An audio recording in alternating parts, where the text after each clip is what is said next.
तो आदाब, नमस्कार, गुड इवनिंग, सत श्री अकाल। एक बार फिर आप तमाम लोगों का स्वागत है। क्राइम पूरी फैमिली अच्छी होगी। मनी हाइस्ट, बार बार इसका जिक्र करता रहता हूं मैं। आपने देखा कई बार ये मेरा ख्याल आया था जहन में कि मनी हाइस्ट की जो पूरी कहानी लिखी, स्क्रिप्ट, स्क्रीन प्ले, प्रोफेसर का जो रोल क्रिएट किया, कहीं ना कहीं जिंदगी की असली कहानी से तो इंस्पायर्ड नहीं है। कोई ना कोई किसी देश में ऐसा कुछ तो हुआ होगा जहां से ये सारी, क्योंकि लेखक को, राइटर को कहीं ना कहीं आइडिया मिलते हैं। अचानक किसी खोजबीन ने करीब 16 साल पुरानी एक स्टोरी पे नजर पड़ी। 16 ईयर बैक, 2006, अर्जेंटीना के सबसे बड़े बैंक की सबसे बड़ी रॉबरी इतिहास में आज भी। अराउंड $20 मिलियन अर्जेंटीना के सबसे बड़े बैंक से चोरी हुई। और उसकी जो पूरी कहानी है, जो प्लानिंग है, वो कहीं ना कहीं बताता है कि मनी हाइस्ट कुछ ना कुछ, कहीं ना कहीं इंस्पायर तो जरूर है उस अर्जेंटीना के बैंक की चोरी से। क्योंकि इस बैंक की चोरी के लिए प्लानिंग में 2 साल लगे। 2 साल तक जो मास्टरमाइंड था उसने न सिर्फ ये सोचा कि बैंक में कैसे चोरी करनी है, बैंक से निकलना कैसे है, फंसे तो क्या करना है, और जो सबसे इंपॉर्टेंट बात थी वो ये कि बैंक पे चोरी करने के लिए दाखिल तो होना है, लेकिन उसके बाद बैंक से गायब हो जाना है। और कमाल की बात ये कि सचमुच में 4 चोर जो अर्जेंटीना के सबसे बड़े बैंक में चोरी करने के लिए गए, पुलिस यही नहीं पता कभी लास्ट तक नहीं लगा पाई कि चारों चोर गायब कहां हो गए, जमीन खा गई, आसमान निकल गया। पूरी कहानी अब सुनते हैं। बात 13 जनवरी 2006 की है। दोपहर के करीब 12:40 का वक्त था। लंच टाइम होने वाला था। उससे पहले अचानक बैंक के एक सिक्योरिटी गार्ड का एक फोन आता है। ये जो बैंक है ये अर्जेंटीना की राजधानी ब्यूनस आयर्स में है। अर्जेंटीना की कैपिटल है ये ब्यूनस आयर्स, और इस बैंक का नाम है बैंको रियो बैंक। बैंको रियो बैंक ब्यूनस आयर्स में उस जगह इसकी बिल्डिंग थी जिसके इर्द गिर्द तमाम अमीर लोग रहते हैं, जो शहर के सबसे ज्यादा रईस लोग हैं, अमीर लोग हैं, मतलब बहुत ही कॉस्टली इलाका है। तो उसी कॉस्टली इलाके में ये बैंक, और ये बैंक सबसे बड़ा इस शहर का, अर्जेंटीना की राजधानी का। और इस बैंक के बड़े होने और इस बैंक के मशहूर होने की वजह यह थी कि आसपास का इलाका अमीरों से घिरा हुआ, तो ज्यादातर जो अमीर रईस लोग थे इसी बैंक में उनके खाते थे। और सबसे बड़ी बात, तमाम अमीर लोग अपनी जो कीमती जेवर और दूसरी चीजें होती थी इसी बैंक के लॉकर में रखते थे। इस बैंक के लॉकर तक भी पहुंचना लोगों के लिए मुश्किल काम था। सिर्फ 400 लॉकर थे। बैंक में लॉकर लेने के लिए लाइनें लगती थी कि लॉकर खाली हो तब देंगे, क्योंकि रईसों की तादाद ज्यादा, लॉकर की तादाद कम, और एक लॉकर में लाखों करोड़ों रुपए की चीजें रखी होती थी। तो ये बैंक अपने आप में बेहद इंपॉर्टेंट था, इसीलिए क्योंकि अमीरों के इलाके का बैंक है और अमीर अपनी सारी कीमती चीज यहीं रखते हैं। इसी बैंक में 13 जनवरी 2006 को 12:40 पर एक सिक्योरिटी गार्ड लोकल पुलिस को फोन करता और कहता है कि हमारे बैंक में 4 चोर घुस आए, फौरन पहुंची। पुलिस के हाथ पैर फूल गए, क्योंकि ये बैंक की अहमियत वो भी जानते हैं। पुलिस की टीम फौरन भागती है। आसपास के दूसरे पुलिस स्टेशन से भी पुलिस को इन्फॉर्म किया जाता है, अलर्ट किया जाता है, उन्हें कहा जाता है कि बैंको रियो बैंक के बाहर पहुंची। अब सारी पुलिस वहां पहुंच गई। अब ये भी है कि अंदर दाखिल हो, चोरों के पास गन हो, फायरिंग ना हो जाए, और बैंक में बहुत सारे स्टाफ भी हैं, कस्टमर भी हैं, तो क्या हो। तो जिस शख्स ने फोन किया उसने बताया कि 4 चोर आए, उनके पास हथियार है और एक के पास पिस्टल है, और करीब 23 लोगों को उन्होंने होस्टेज बना रखा है, 23 बंधक बना लिया है। अब पुलिस के लिए यह था कि अंदर घुसेंगे तो इन 23 होस्टेजेस को नुकसान पहुंचाया जा सकता है। पुलिस ने लाउड स्पीकर का इंतजाम किया। बैंक के अंदर अब मैसेज, बातचीत कि पहले तो चोरों से बात की जाए, कोई रास्ता निकाला है फिर एक्शन देखेंगे। चोर से बातचीत शुरू हुई, निगोशिएशन। पुलिस ने बात की। उधर से एक चोर ने पुलिस से बात करनी शुरू की, और उस चोर ने अपना नाम बताया, वॉल्टर। उसने कहा कि मैं इस 4 चोरों के ग्रुप में से एक हूं, आप बताएं। पुलिस ने कहा कि आप होस्टेज को छोड़ दीजिए, बाकी आपकी जो डिमांड है हम पूरी करेंगे। चोर शायद अच्छे मूड में था, वॉल्टर। उसने कहा ठीक है। उसने सबसे पहले पुलिस के इस बातचीत के बाद एक सिक्योरिटी गार्ड को, जो विदाउट हथियार था, आर्म नहीं थे जिसके पास, उसको रिलीज कर दिया, बोला बाहर जाओ। सिक्योरिटी गार्ड बाहर गया। पुलिस ने उससे पूछा, उसने कहा कि हाँ 4 लोग हैं, पिस्टल भी देखी है। तो पुलिस को कंफर्म हो गया, उन्हें लगा कि कोई ऑपरेशन या एक्शन जानलेवा हो सकता है। फिर पुलिस ने बातचीत की। इसके बाद चोर और अच्छे मूड में था। इसके बाद उसने एक यंग मैन और एक यंग वुमेन को भी रिलीज कर दिया। उसने कहा आप जाओ। 3 लोगों को छोड़ दिया। पुलिस को लगा चलो बातचीत ठीक धरने पे चल रही है, इनको थोड़ा उलझाते हैं, मौका देखते हैं और जानकारी लेते हैं। जो होस्टेजेस बाहर आ रहे हैं उनसे पूछ के, इनसे भी पूछा गया, उन्होंने कहा ये 4 लोग हैं। तो पुलिस को लगा कि काम बन सकता है। अब बातचीत अभी भी चल रही है, चोर अभी अपनी डिमांड नहीं बता रहे, लेकिन पुलिस से बातचीत कर रहे हैं, उसको उलझाए हुए। करीब 3 घंटा बीत जाता है। 3 घंटे के बाद अचानक पुलिस और इस वॉल्टर के बीच में जो नेगोशिएशन चल रही थी बातचीत, तो वॉल्टर कहता है कि 3 घंटे हो गए, बहुत सारे जो होस्टेजेस हैं इनका लंच टाइम भी हो गया, इनको भूख लगी है, तो पिज्जा भिजवा दीजिए। पुलिस को लगा चलो थोड़ा और वक्त मिलेगा। अब पुलिस ने पिज्जा भी भिजवा दिया, गिन के जितने लोगों के लिए कहा गया था। अब अंदर पिज्जा भी आ गया, होस्टेजेस भी पिज्जा खा रहे हैं, चोर भी खा रहे हैं, बैंक के स्टाफ भी खा रहे हैं। पिज्जा भिजवाने के बाद करीब 1 घंटे तक अब पुलिस वेट कर रही है कि अंदर से फिर कोई आए। अब अंदर से कोई जवाब ही नहीं आ रहा। इधर पुलिस अनाउंस कर रही है भाई अपने डिमांड होस्टेजेस को छोड़ दीजिए, हम आपको से एक पैसेज देंगे। लेकिन अब तक जो वॉल्टर पुलिस से बात कर रहा था उसकी आवाज खामोश, साइलेंट, दूसरी तरफ से नो रिप्लाई। पुलिस को लगा ये क्या है, फिर पुलिस को लगा कि कहीं कुछ गड़बड़ तो नहीं है। फिर भी पुलिस ने वेट किया। धीरे धीरे वक्त बीतता गया, अंदर से कोई रिप्लाई नहीं आ रहा। पुलिस का तनाव बढ़ने लगा कि मामला क्या, अभी तक तो पिछले 4-5 घंटे से बातचीत चल रही थी, अब चोर साइलेंट हो गया। 3 लोगों को छोड़ा भी, पिज्जा भी मंगाया, पिज्जा भी खाया, अब क्या बात है। पुलिस ने काफी कोशिश की, फिर अनाउंस किया कि अगर आप रिप्लाई नहीं करेंगे तो हम बैंक के अंदर आ जाएंगे। इसका भी कोई जवाब नहीं आया, ना कोई फायरिंग की आवाज। अब पुलिस कब तक बाहर बैठकर इंतजार करती। अच्छा, इस दौरान पुलिस ने जब बैंक से फोन आया तो इस बैंक की बिल्डिंग को चारों तरफ से घेर लिया। घेरा चारों तरफ से था, लेकिन निकलने के रास्ते सिर्फ 2 थे। उन्हीं 2 रास्तों से ही बैंक के कोई अंदर जा सकता था या बाहर आ सकता था, बाकी और कोई रास्ता था नहीं। लेकिन सेफ्टी के लिए पुलिस ने बैंक को चारों तरफ से घेर रखा। 100 से ज्यादा पुलिस अफसर बैंक के चप्पे चप्पे पर अपनी नजरें गाड़े हुए कि अगर कोई खिड़की से, कोई किसी और रास्ते से भी बाहर आएगा तो पकड़ा जाएगा। तो पूरे बैंक की घेरेबंदी है, निकलने के रास्ते 2, निकला अभी तक कोई नहीं है। अब अचानक सन्नाटा, नेगोशिएशन हो नहीं रही है, चोर बात नहीं कर रहा है। आखिर पुलिस ने कई वार्निंग देने के बाद सोचा कि बाहर खड़े होकर इंतजार करने का मतलब नहीं है, बैंक के अंदर दाखिल होना होगा। इसके बाद पुलिस ने बाकायदा अनाउंस करके कि हम अंदर आ रहे हैं, हम आपको कोई नुकसान नहीं पहुंचाएंगे, आप भी बंधकों को कोई नुकसान मत पहुंचाना, और बातचीत करेंगे जो भी आपका मसला हो। पुलिस की टीम बड़ी हिम्मत करके पहली बार शाम होने से पहले बैंक के अंदर दाखिल होती है। अब जब पुलिस की टीम बैंक के अंदर दाखिल हुई तो अंदर का मंजर देखकर पुलिस के होश उड़ गए। पुलिस ने देखा कि अंदर सारे स्टाफ अपने अपने काउंटर पे बैठे हैं। पुलिस को लगा कि किसी और फ्लोर पे, या बैंक का ही 3 फ्लोर था और नीचे ग्राउंड। 2nd फ्लोर पे गई पुलिस, देखा वहां पे भी जो लोग हैं, 3rd फ्लोर पे भी है, लेकिन सारे नॉर्मल हैं। किसी के चेहरे पे शिकन नहीं, तनाव नहीं, डर नहीं, खौफ नहीं। और तीनों फ्लोर पे टोटल जो बैंक के स्टाफ, जो उनको होस्टेज बनाया गया, वो भी है।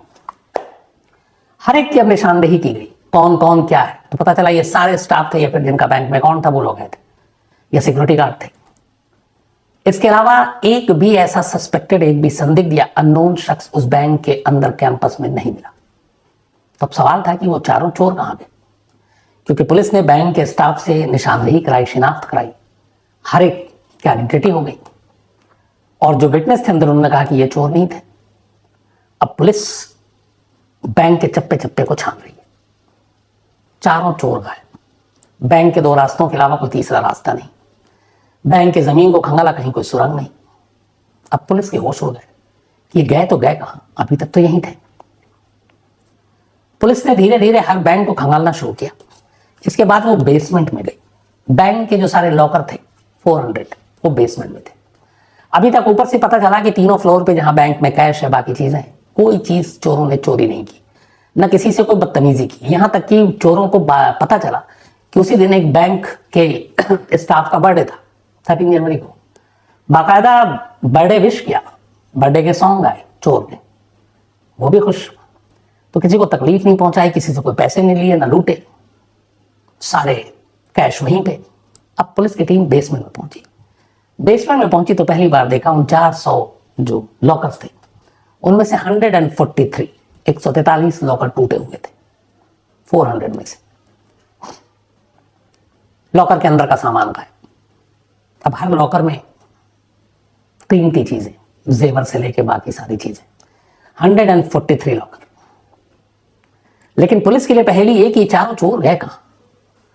तमाम तलाशी ली, पुलिस को सिर्फ उस बेसमेंट से 3 चीजें मिली सबूत के नाम पर।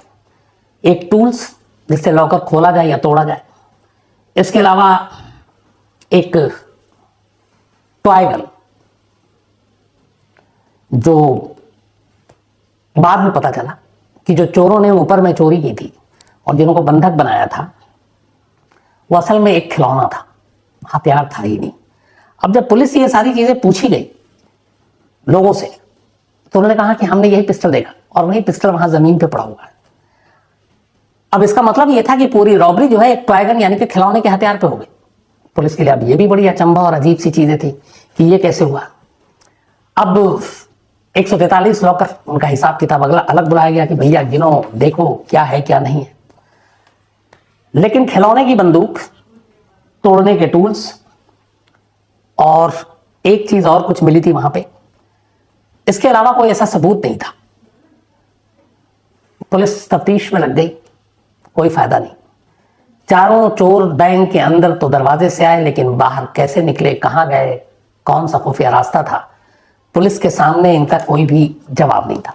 एक 3 चीजों मिली थी, उसमें एक बैटरी थी, तो बैटरी और टूल्स खोलने के लिए लॉकर, और तीसरी टॉय गन। अब पुलिस परेशान कि जमीन खा गई कि आसमान निकल गया चोरों को। इस दौरान में तफ्तीश जारी रही, चोरों का कोई पता नहीं। पता तो तब चले जब पहले ये पता चले कि बैंक के वो बाहर गए कैसे। बैंक के अंदर का कोना कोना छान मारा, बैंक के अंदर भी नहीं है। फिर पता चला कि जो 143 लॉकर खोले गए थे, इनके टोटल जो वैल्यू निकाले गए उन लोगों के मालिकों को बुलाकर जिनका लॉकर था ये सेफ डिपॉजिट, अराउंड उस वक्त 2006 में $20 मिलियन उसकी कीमत थी। $20 मिलियन, करोड़ों रुपए में हो गया। तो अब पुलिस के सामने ये कि चोरों को पकड़ा जाए। पुलिस की तफ्तीश जारी रही, दिन निकले, हफ्ते निकले, महीने निकले, चोरों का कोई सुराग नहीं। पुलिस के ऊपर लोग हंस भी रहे कि चोर तो छोड़ो, मत पकड़ो, अभी ये तो बताओ कि चोर गए कहां। अब पुलिस के लिए ये केस अजीब एकदम। धीरे धीरे वक्त बीतता गया, पुलिस नाकाम रही। ब्यूनस आयर्स की जो पुलिस थी चोरों का पता ही नहीं लगा पा रही थी। काफी वक्त बीत गया। एक दिन अचानक एक लड़की ब्यूनस आयर्स के एक पुलिस स्टेशन में पहुंचती है और पुलिस स्टेशन में पहुंचकर कहती है कि ये जो बैंको रियो बैंक में जो चोरी हुई थी 13 जैन को, मैं उनके चोरों के बारे में जानती हूं। पुलिस वाले खड़े हो गए एकदम सकपकाकर, जिसके लिए पूरी टीम लगा दी, जिसका ये भी नहीं पता चल पा रहा है कि बैंक के अंदर से वो गए कहां, ये लड़की बता रही है। खैर उस लड़की से उन्होंने पूछा, फिर उन्होंने कहा कि तुम हमें झूठ भी तो बता सकती हो, क्या है सबूत। इत्तेफाक से उस जो 143 लॉकर में से बहुत सारे गहने जेवर चोरी हुए थे, उनमें से एक जेवर उस लड़की ने उस पुलिस वाले को दिया। कहा कि इस जेवर को क्रॉस चेक कीजिए, ये 143 जो सेफ बॉक्स थे, जो लॉकर थे, उनमें से गायब हुआ था कि नहीं। सभी के लिस्ट थे किस किस के लॉकर में क्या, पुलिस के पास रिकॉर्ड था। वो वाकई उसी लॉकर से चोरी हुआ था। पुलिस को यकीन हो गया। अब पुलिस ने उस लड़की से पूछा, पुलिस ने एक नाम बताया उसको, पुलिस ने उस नाम को ढूंढा और फौरन गिरफ्तार कर लिया। बाद में पता चला कि लड़की ने जिसका नाम बताया था वो उसी का अपना बॉयफ्रेंड था, उसका दोस्त था। और उसी लड़की ने अपने बॉयफ्रेंड को, जिसको पुलिस अब तक एक चेहरा जो है सामने नहीं है चोर का, वो ले आई, खुद ही जाकर पुलिस स्टेशन में बता रही है। तो खैर उसको पकड़ा गया। इसके बाद उससे पूछताछ की गई तो उसने 3 नाम और बताए और इस तरीके से चारों चोर पुलिस के शिकंजे में आ गए। एक ऐसी चोरी जिसकी जबरदस्त प्लानिंग थी, ये पार्ट अब खुलेगा। लेकिन एक गलती, एक गर्लफ्रेंड और बॉयफ्रेंड के बीच में लड़ाई हुई और उस लड़ाई ने सारा खेल बिगाड़ दिया। दरअसल हुआ कि ये चोरी के बाद इस लड़की के बॉयफ्रेंड ने, जो 4 चोर में से एक था, उसने लंबी लंबी फेंकने के चक्कर में अपनी गर्लफ्रेंड को एक दिन ये बोल दिया कि ये सब पुलिस सब बेकार की चीजें, दिमाग होना चाहिए। तुम्हें पता है इतने बड़े बैंक में चोरी की, मीडिया में, अखबारों में, टीवी पर खबरें, आज तक पुलिस ये नहीं पता कर पाई कि बैंक के चोर कौन थे। छोड़ो ये भी नहीं पता कर पाई कि बैंक से वो बाहर कैसे निकले। बोला वो चोरी हम लोगों ने की थी, मैंने और मेरे दोस्तों ने। लड़की को यकीन नहीं हुआ, गर्लफ्रेंड दिखाया, उसने कुछ गिफ्ट दिया, कुछ जेवर और बाकी चीजें। फिर उसका उस वक्त तक रहन सहन बदल गया था, पैसे बेशुमार थे, तो उसकी गर्लफ्रेंड को यकीन हो गया। लेकिन इत्तेफाक से इस सारी लंबी लंबी जो उसने छोड़ी अपनी गर्लफ्रेंड के पास, राज खोल दिए। उसके कुछ महीने के बाद उसका और उसकी गर्लफ्रेंड का झगड़ा हो गया, दोनों अलग हो गए। गर्लफ्रेंड को इतना गुस्सा आया, उसने कहा कि इसको सबक सिखाऊंगी, और उसने जाकर पुलिस स्टेशन में सब कुछ उगल दिया। इस तरह गर्लफ्रेंड और बॉयफ्रेंड की झगड़े की वजह से एक ऐसी चोरी जो राज ही रहती शायद, क्योंकि पुलिस ने कोई रोल प्ले नहीं किया, पुलिस पकड़ ही नहीं पाई, बट इनके रिश्तों के झगड़े के चक्कर में वो राज खुल गया। अब जब चार चोर सामने आए तब पूरी कहानी सामने आई। कहानी यह थी कि ब्यूनस आयरेस में एक शख्स रहता था, इसका नाम था फर्नांडो अराउजो। तो फर्नांडो ही बोलूंगा, अराउजो थोड़ा मुश्किल है। तो फर्नांडो ड्रग्स लिया करता था, कभी कभी छोटी मोटी चोरियां मोरियां भी कर लेता था, लेकिन कहते हैं कि उसका दिमाग बहुत तेज चलता था, बड़ा शातिर था। 2004 के आसपास उसके दिमाग में आया कि कोई एक लंबा हाथ मारा जाए, एक बड़े बैंक को लूटा जाए और ऐसी चोरी की जाए जो नायाब चोरी हो, कोई पकड़ ना पाए। अच्छा, जब वो दोस्तों के साथ बैठता था, ड्रग्स लेता था, तो उसके दोस्त भी कहते थे यार तेरा दिमाग बहुत शातिर है, बहुत तेज है, तो तेरे आइडियाज बड़े गजब के होते हैं, कुछ अच्छा आइडियाज बता। तब उसने एक दिन, उसी का एक और दोस्त था फर्नांडो का, उसका नाम था सेबेस्टियन। सेबेस्टियन एक बैंक का मुलाजिम रह चुका था, फिर उसने नौकरी छोड़ दी, उसकी अपनी जिंदगी चल रही थी, कुछ और धंधा कर रहा था, लेकिन शरीफ था, इलीगल काम नहीं करता था। लेकिन फर्नांडो और सेबेस्टियन बहुत पुराने दोस्त थे। एक दिन ड्रग्स लेके उसने सेबेस्टियन के सामने एक आइडिया दिया। उसने कहा कि ये बताओ, एक बैंक में चोरी होती है, बैंक के अंदर चोर घुसते हैं और बैंक के अंदर ही चोर गायब हो जाते हैं, किसी को पता ही नहीं कि वो बैंक से बाहर कैसे गायब हुए, कैसी है कहानी। सेबेस्टियन उस वक्त वो भी उसके साथ ड्रग्स ले रहा था, अपने होशो हवास में नहीं था। तो उसने कहा कहानी अच्छी है, लेकिन फिर आगे अब फर्नांडो ने इसको बताना शुरू किया, पर सेबेस्टियन ने सुना ही नहीं नशे की वजह से, कि ऐसा कैसे होगा कि एक बैंक में चोर गए और उसके बाद चोरी करके निकल गए और पता ही नहीं कि वो कहां निकले, कैसे गायब हुए, बैंक के अंदर से वो गायब। तो जो आगे की कहानी बताई सेबेस्टियन सुन ही नहीं पाया नशे की वजह से, बात आई गई होगी। कुछ वक्त के बाद फर्नांडो ने कहा कि पूरी रैकी की, उसने कहा ये जो बैंको रियो बैंक है ब्यूनस आयरेस में, ये अमीरों का बैंक है, यहाँ पे बड़े सारे लॉकर हैं, इसी में चोरी की जाए। अब इस चोरी के लिए लेकिन सारे प्लानिंग करने थे। तो पहले उसने ये देखा कि इस बैंक का लोकेशन कहाँ पे है, बैंक के एग्जिट एंट्री सारे देखे। फिर उसने सोचा कि उसी बैंक को हम लूटेंगे जिस बैंक तक कोई ना कोई टनल जाता। पुराने जमाने में सारे, आज भी बहुत सारे हैं। तो ये जो बैंको रियो बैंक था, इससे कुछ दूरी पर एक टनल था, बैंक के नीचे बिल्कुल नहीं था, एक टनल था। और उस टनल के बाद आप अगर वहां टनल के आखिर तक पहुंच गए, फिर वहां से आप खुदाई करके बैंक तक खोद के अंदर जा सकते थे। लेकिन इसकी प्रॉब्लम यह थी कि जिस टनल के जरिए ये बैंक तक पहुंच सकता था, उस टनल में आधा पानी था, वो पानी आधा फ्लो करता था और आधा ऊपर खाली था। तो अब पानी के साथ तैर के कैसे जाया जाए, टनल हालांकि काफी बड़ा था। तो पहली मुश्किल ये थी। दूसरी ये थी कि अकेले तो बस का काम था नहीं, तो इसमें एक वो शख्स चाहिए जिसे इस बैंक और बैंक के लॉकर और वो सारी जगह पे आइडिया हो। अब बैंक महंगा था, अमीरों का था, उस बैंक में अकाउंट भी नहीं था, लेकिन सेबेस्टियन बैंक में काम कर चुका था। बैंक के लॉकर बेसमेंट में थे, बेसमेंट तक गड्ढा खोदना था उस टनल के बाद जो भी खाली जगह बचता। तो फिर इसने सेबेस्टियन को ये आइडिया पेश किया और कहा कि इस बैंक में चोरी करनी है। सेबेस्टियन शरीफ इंसान था, इलीगल काम करता नहीं था, तो गुस्सा हुआ, बोला कि मैं इसमें साथ नहीं दूंगा। पर उसने वादा किया कि इस बैंक की चोरी में हम किसी भी इंसान को नुकसान नहीं पहुंचाएंगे, यहां तक कि हम अंदर जाएंगे तो नकली पिस्टल लेकर जाएंगे। इस बात पर सेबेस्टियन तैयार हो गया, उसने कहा ठीक है मैं मदद करूंगा। इसके बाद बाकायदा इस रॉबरी को फाइनेंस किया फर्नांडो ने। उसने बहुत सारे पैसे लिए, कहते हैं कि करीब $1 लाख, और उसके बाद सेबेस्टियन से कहा कि तुम उस बैंक में अकाउंट खोलो और वहां पे जाकर अपने इस लॉकर में कुछ चीजें रखो ताकि ये लगे कि तुम रखने जा रहे हो, जबकि तुम्हें वहां पे लॉकर के सारे वो सारी चीजें करनी है, देखनी है। एक अकाउंट खुला, सेबेस्टियन ने जाकर सारी रैकी की। इधर इस दौरान सेबेस्टियन ये सब दोनों अभी तक मिलकर वो जो टनल है उसमें पानी और पानी के बाद बैंक तक की खुदाई ये करनी है। वो ज्यादा दूरी का नहीं था, काम हो जाता, लेकिन ये था कि पानी में कैसे। तो ये हुआ कि एक लकड़ी का बोर्ड बनाएंगे छोटा सा, जो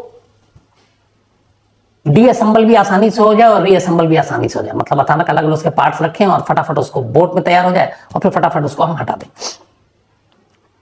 तो अब ये दो काम भी हो गया। अब तीसरा ये था कि 2 लोगों के बस का है नहीं, क्योंकि पुलिस को भी उलझाना है।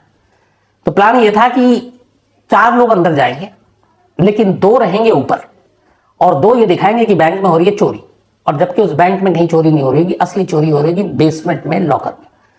तो टोटल बैंक के अंदर दाखिल होंगे 3 लोग। सेबेस्टियन का काम यह है कि वो उस लकड़ी के बोट के साथ उस टनल पे रहेगा, और जैसे ही ये लॉकर टूटेगा और वो आखिरी जो होल है उस बैंक और टनल तक के बीच के गैप में, वो उसी वक्त वो गैप भी टूटेगा और फिर ये सारा माल लेकर निकल जाएंगे। सारी प्लानिंग के बाद 13 जनवरी की तारीख तय की गई। इसके बाद अब 2 लोगों को इसमें और शामिल किया गया, और ये 2 वो लोग थे जो पहले भी बैंक में चोरी कर चुके थे। उनमें से एक उस लड़की का बॉयफ्रेंड था। सब कुछ करने के बाद प्लानिंग के तहत ये चारों बैंक में बल्कि 3 लोग दाखिल होते हैं। सेबेस्टियन टनल के रास्ते जाता है और जहां पे लॉकर थी उस लॉकर के दीवार के पास बस एक उसको होल्ड करना था, और वो अपने सारे जो लकड़ी का बोट है उसको असेंबल करता है और उस बोट के साथ टनल के जरिए उस बैंक की दीवार के बाहर खड़ा हो जाता है। टाइम सबका पहले से फिक्स था। 2 चोर ऊपर जाते हैं और सभी को एक तरह से बंधक बना लेते हैं, बल्कि वो ये नहीं कहते कि हम लूटने आए, वो कहते हैं कि एक रेड है और जो जहां पे है वो वहीं पे रुक जाए। तो बाकायदा इसको एक रेड का नाम देते हैं कि हम ऑफिशियल है, हम चोर नहीं है, हम गवर्नमेंट के लोग हैं। और इसके बाद वो सारे को बंधक बना लेते हैं। इस दौरान में पुलिस को खबर कर दी जाती है और वो चाहते थे कि पुलिस तक खबर जाए। गार्ड के जरिए वो पुलिस तक मैसेज भिजवा देते हैं, उनको मौका देके गार्ड को। अब जब पुलिस आती है तो जानबूझ के नेगोशिएशन करने लगता है ताकि उनको टाइम मिलता रहे, इधर बात करेंगे, उधर नीचे जो है जो फर्नांडो है वो सारे लॉकर तोड़ रहा होगा, और उतनी देर में उधर जो बाहर है दीवार के बैंक के सेबेस्टियन वो खुदाई कर रहा होगा। इस चक्कर में इन्होंने टाइम जो माना था कि 5 से 6 घंटा टोटल लगेगा, और वही किया इन्होंने। पुलिस को उलझाए रखा, एक एक करके हॉस्टेजेस को छोड़ते रहे कि देखो हम बात कर रहे हैं। पिज्जा मंगाया, खाना खाया, और उसके बाद जब नीचे से इशारा हो गया कि काम हो गया, तब ये दोनों चोर, उन्होंने कहा कि आप लोग कहीं कोई हिलेगा नहीं, और ये बेसमेंट में जाते हैं। बेसमेंट में एक होल जो होता है, उस होल के जरिए ये उस बैंक की बाउंड्री से बाहर निकलते हैं। बाहर में एक बोट है टनल में, उसमें बैठते हैं, और जाने से पहले उस होल को इस तरह से कट किया था कि वो होल को दोबारा फिक्स कर देते हैं।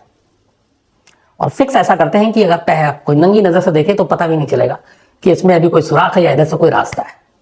तो इसीलिए उसके बाद वो वहां से निकलते हैं, बोट में बैठते हैं। बोट से निकलने के बाद बाहर जहां पे ये टनल खुलता है, उन्होंने उस जगह की भी निशानदेही कर रखी थी, वहां पे ये इनकी गाड़ी पार्क थी। उसके बाद वो बाहर आते हैं, उस बोट को फिर से डीअसेंबल कर देते हैं, अलग अलग पार्ट्स को अपने साथ लेते हैं ताकि रास्ता ना पता चले। गाड़ी में बैठते हैं और सब अपने अपने घर चले जाते हैं। शाम को जब इस बैंक रॉबरी की खबर दोपहर से आनी शुरू हो गई थी, लेकिन तब तक सारे न्यूज चैनल पर आ रहे थे। चारों चोर अपने घर में बैठकर न्यूज चैनल पर उसी बैंक रॉबरी की खबर देख रहे थे जिस बैंक को उन्होंने खुद चोरी किया था जहां जाकर। इधर पुलिस आई और उसने देखा बैंक के बेसमेंट में भी बाहर जाने का कोई रास्ता नहीं दिखा, और इसलिए पुलिस को पता ही नहीं चला कि चोर बैंक में तो आए, बाहर कैसे गए। तो एक फुल प्रूफ बेहतरीन आइडिया के साथ इन लोगों ने बैंक में चोरी की, 20 मिलियन का माल भी ले गए। लेकिन अफसोस, एक गर्लफ्रेंड और बॉयफ्रेंड, इनकी लड़ाई ने सबकी ये धरे पर पानी फेर दिया, और गर्लफ्रेंड पुलिस तक पहुंच गई। कहते हैं कि अगर ये झगड़ा ना होता, वो लड़की पुलिस के पास ना जाती, तो शायद अर्जेंटीना की राजधानी की सबसे बड़ी बैंक रॉबरी की कहानी आज भी एक पहेली ही होती, आज भी एक मिस्ट्री होती। शायद मनी हाइस्ट कहीं ना कहीं से इस कहानी से भी इंस्पायर्ड थी। तो ये थी कहानी 2006 की अर्जेंटीना की अब तक की सबसे बड़ी बैंक रॉबरी। अब कहानी खत्म करूं उससे पहले सिलसिला, आज मसरूर आलम का जन्मदिन है। हैप्पी बर्थडे मसरूर साहब। श्रीधर मोहन के साले साहब का भी आज बर्थडे है। कमाल, ये देखिए, श्रीधर मोहन साहब के जो साले साहब हैं, इन्होंने लिखा है कि मुझे और मेरी पत्नी को कहानी सुनने की लत इनके साले साहब ने लगाई है, और ये बैंक में काम करते हैं। इन्होंने ये भी कहा कि मनी लॉन्ड्रिंग में कोई हेल्प चाहिए तो बताइएगा। बट श्रीधर मोहन साहब, आपने सारा मेल तो लिखा, जिन साले साहब के जन्मदिन की विश करने के लिए आपने कहा, आपने उनका नाम ही नहीं लिखा। तो ये गलती आपकी है, अब आप ही झेलिए। लेकिन फिर भी पूरी क्राइम तक फैमिली की तरफ से श्रीधर मोहन साहब, आपके साले को बहुत बहुत जन्मदिन की शुभकामनाएं, बधाई। इसके अलावा दर्शिका नंद है, इनका भी आज जन्मदिन है, तो हैप्पी बर्थडे दर्शिका। और उत्तर प्रधान ने भेजा छत्तीसगढ़ से। नवजोत सिंह तुतेजा, इनका भी आज जन्मदिन है, तो हैप्पी बर्थडे नवजोत सिंह जी। और ये दिव्या कौर और आजम हुसैन जी ने भेजा। महरीन का भी आज जन्मदिन है, तो हैप्पी बर्थडे महरीन। और सैम राजपूत ने भेजा है। अवनेश कुमार सिंह, इनका बर्थडे कल था 7 को, लेकिन बिलेटेड हैप्पी बर्थडे अवनेश साहब, कल संडे था इसलिए कहानी नहीं थी। देवेंद्र कौर उर्फ गोपी, इनका भी जन्मदिन है, तो हैप्पी बर्थडे देवेंद्र कौर जी। और आजम हुसैन कोलकाता से हैं, ये उन्होंने भेजा है। साथ में माधुरी शफेकत और मनोहर शफेकत जी, इनकी एनिवर्सरी है, तो आप दोनों को बहुत बहुत बधाई माधुरी जी और मनोहर साहब। ओम शफीकर जी ने भेजा है। इसके अलावा एकता और साहिल दोनों कनाडा से हैं, इनकी भी एनिवर्सरी, आप दोनों को बहुत बहुत बधाई। अनु शर्मा ने भेजा है। इसके अलावा भगवान विश जी हमारे भारतीय सेना में, आर्मी में आजकल छुट्टी पे हैं, thank you so much, Uttarakhand के रहने वाले हैं। भगवान विश जी ने एक मुझे दीपक ने भेजा था, इन्होंने मेल कमेंट्स लिखा है, आजकल छुट्टियों पे, तो इन्होंने कहा कि छुट्टियों पे बस एक ही काम कर रहे हैं, लगातार कहानियां खूब सुन रहे हैं। तो दिल से आपके इस प्यार के लिए भगवान विश जी शुक्रिया। आप हमेशा अच्छे रहें, सलामत रहें और इसी तरह देश की सेवा करते रहें। कभी मैं आपके किसी काम आया तो मुझे खुशी होगी। आनंद शर्मा है, इन्होंने ये लिखा था, ये कभी कभी बहुत ही अच्छे अच्छे मेल भेजते हैं आनंद शर्मा साहब, शायद पटना से हैं। कल की जो बात बता रहा था कि क्या जंग खत्म हो गई, वॉर रुक गया, सब ठीक है, क्योंकि कल एग्जिट पोल था तो न्यूज चैनल से वॉर गायब था। 10 को भी गायब होगा आनंद साहब, चिंता मत कीजिए। करण कुमार हैं, थैंक यू आपकी भी मेल के लिए। इसके अलावा रोशन कुमार हैं, कैलाश चौधरी जी हैं नागौर से, तो कैलाश चौधरी जी आपसे जरूर मिलूंगा। इसके अलावा बिलाल अरीब हैं, इन्होंने कहा कि फेडरल कास्ट्रो की आपने स्टोरी नहीं सुनाई, मैं एक बार दोबारा चेक कर लूंगा। दीपक महिला हैं और चरखी दादरी से हैं ये, थैंक यू वेरी मच आपके मेल के लिए दीपक। चरखी दादरी का नाम सुनते ही हमेशा मुझे वो सऊदी एयरलाइंस और कजाक एयरवेज प्लेन क्रैश की याद आ जाती है, जब एक ही दिन में करीब 350 पौने 400 लाशें देखी थी। संजय भंडारी, इन्होंने भी एक स्टोरी की फरमाइश की है। और उस्मान अंसारी, नयन शर्मा, रंजीत सिंह एसटीओ साहब फतेहाबाद से, आपसे भी जरूर मुलाकात होगी जल्दी। मनदीप गिरोही हैं, ये अमर चमकीला सिंगर की कहानी सुनना चाहते हैं, शायद मैंने सुनाई है शायद। राजेश बदगोटी जी हैं, इसके अलावा हरप्रीत किटलू जी हैं इटली से, और इन्होंने कहा कि क्यूबा की कहानी कब सुनाई थी, कल ही सुनाई थी सर। रवि राय हैं, इसके अलावा तानिया तोमर हैं, और ये कश्मीरी पंडित की कहानी सुनना चाहती हैं, तो तानिया मैं ऑलरेडी सुना चुका हूं, इसी कहानी के एपिसोड में आपको मिल जाएगी वो।